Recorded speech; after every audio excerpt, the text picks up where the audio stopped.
Watch me, I be on my mission. Catch me, candid for these lenses. Catch me, one day whipping in his Benzes. Catch me, catch me, catch me. Catch me, like we playing on.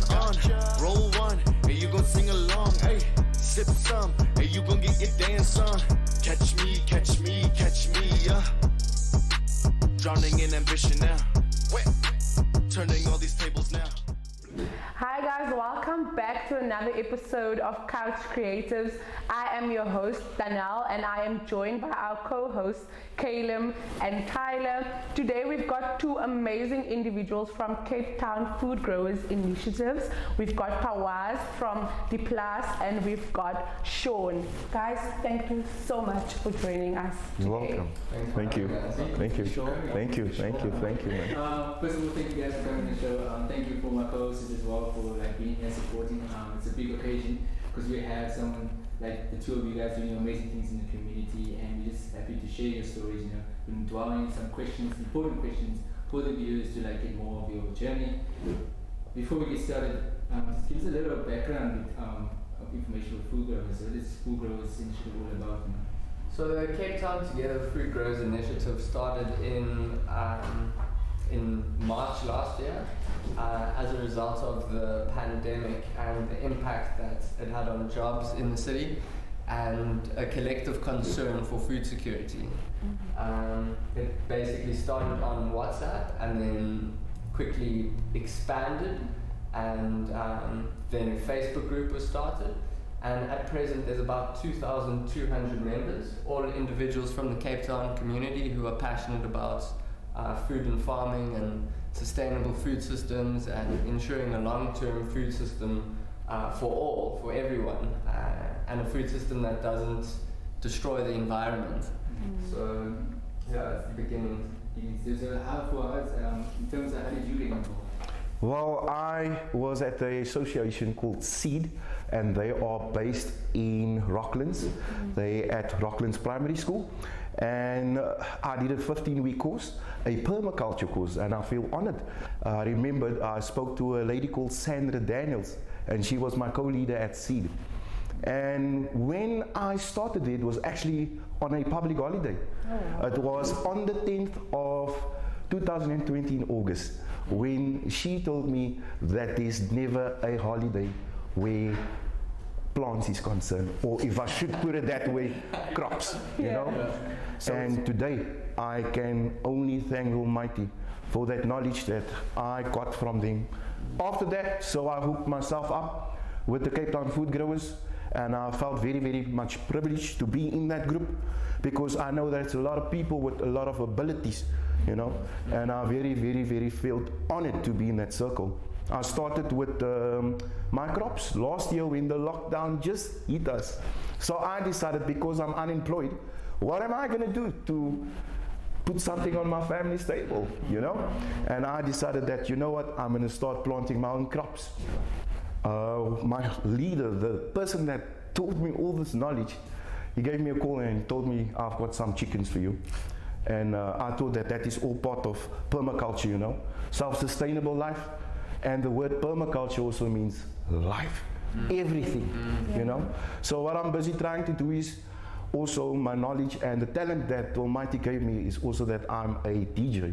And what I want to do is I want to actually put it both together, because on social media, if you go there and see the DJs is playing, you know, you look at the background, they're on a balcony or, you know, where they find themselves.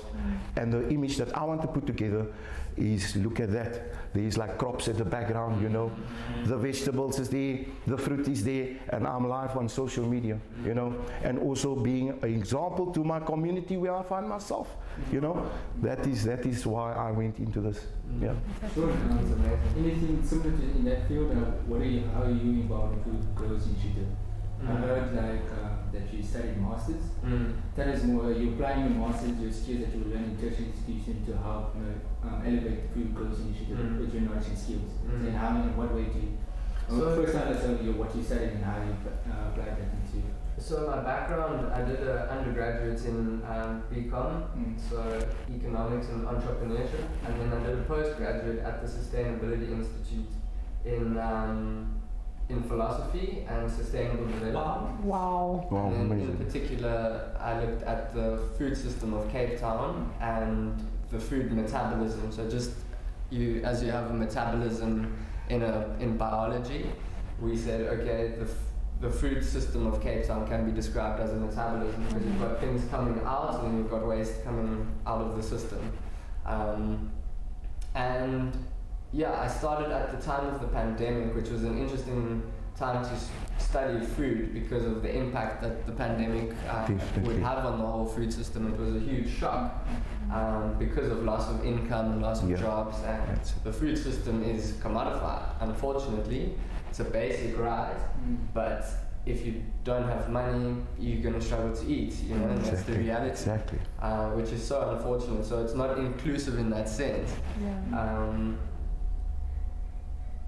And then the Cape Town Food Growers Initiative just happened to coincide at the same time I was studying, and then I thought, I'm going to look what these amazing human beings are doing and how they're sharing knowledge on this virtual platform with strangers, a collection of strangers, sharing knowledge surrounding agroecology, which is basically farming with the principles of nature and with the patterns of nature. And thinking of the soil and why the soil is important for food, and thinking about water systems and how we can keep water in the ground, and just looking after your community, your ecological community and your social community. So I don't know if that answers the question. That's actually answers the question. One, I want to follow up with sustainability. Do you believe that sustainability is enough to change the food generation, to bring positive changes to food generation, food to be maintained, you know, like something around that? Yeah.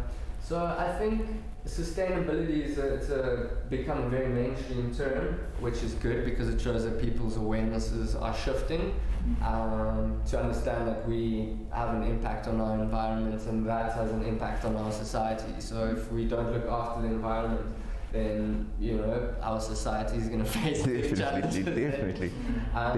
But I would take it the next step and say we should not call it sustainability anymore, because the situation today, we don't really want to sustain that. We want to regenerate and rejuvenate, which is a principle in permaculture that can be applied to social thinking.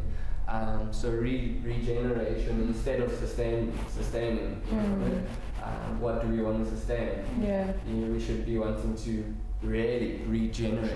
At the latest stage, I was like, wow, this is so innovative. The fact that like during this whole thing that was going on in the world, you guys are thinking, okay, cool, like how can we innovate? How can we be outside of this box? You know, how can we come up with new ideas? You know, and then that group being, okay, cool, like let's go into, in the agricultural space where we're okay, like how can we sustain food? Questions, all those questions start coming, and like it's a process to get to. It's like, okay, when it's like solid thought, and I realized something really important.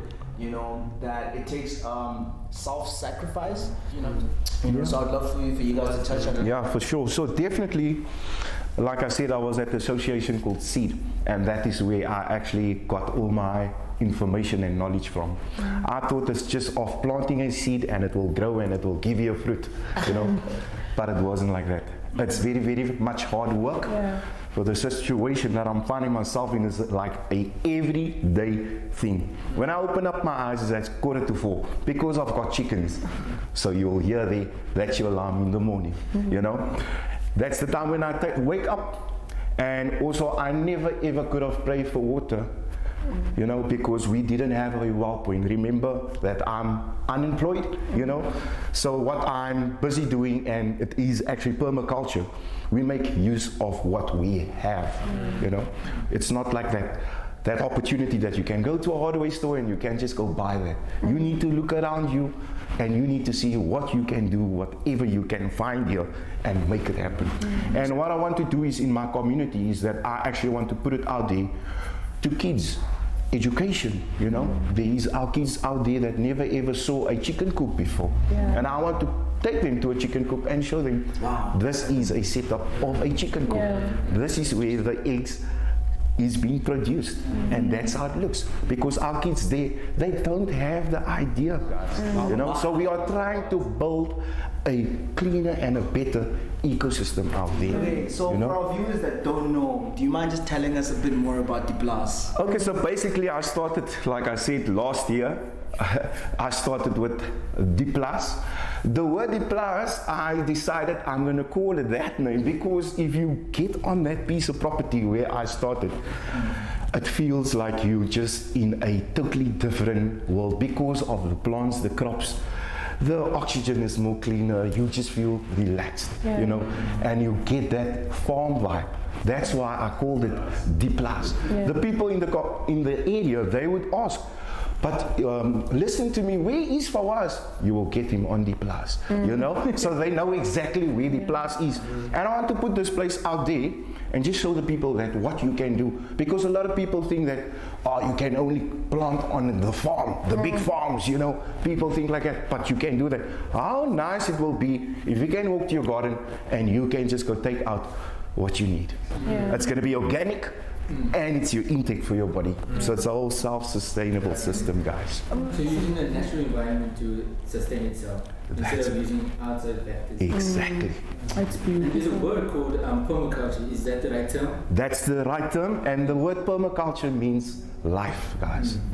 That is the word. So it's not agriculture, it's permaculture. It's like agriculture, permaculture that they put together. So basically it's like, you know, with agriculture, you get crops that you will plant, you will harvest it, and you will plant the same crop again.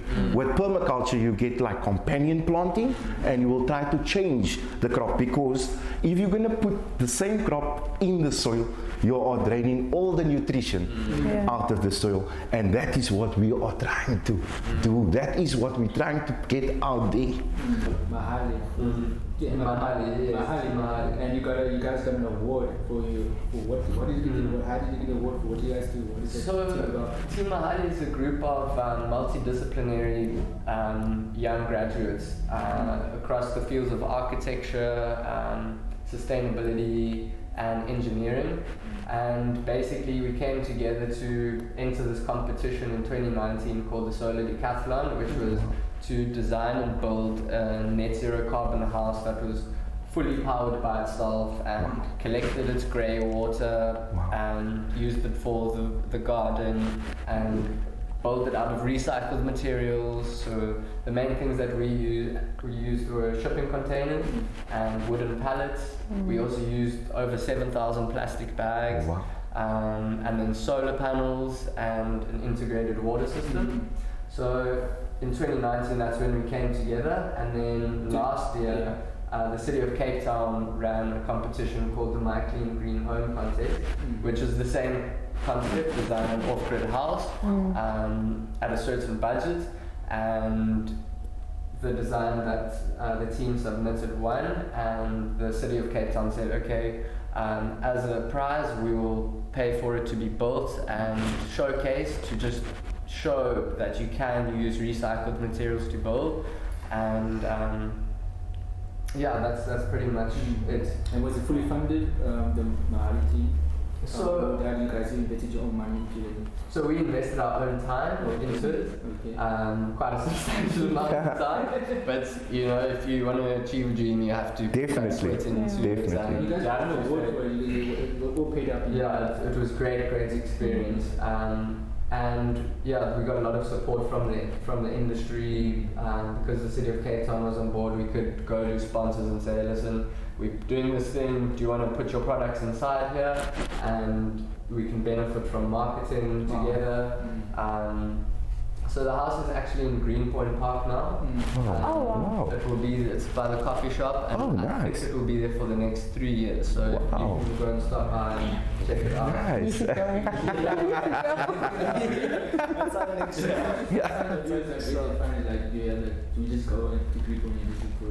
Yeah, so there's a coffee shop in Greenpoint Park that you can go to, and the house is on display there. And then also on social media, Team Mahali as well. Amazing. Yeah, where can we find you guys? Social media, Instagram, Facebook. So Cape Town Together Food Growers Initiative, Team Mahali, And for us? Yeah, you can follow me on D+. I'm on Facebook. Give it a like, guys. Also, I'm on YouTube. I feel honored to be on YouTube, guys. So I've got a page there also called D+ Permaculture, guys. Check it out. There's a lot of stuff happening there, guys. And there's so much more. Sean and Fawaz, thank you for joining us today on The Couch. We really appreciate you guys. I feel so enlightened. I hope the audience does too.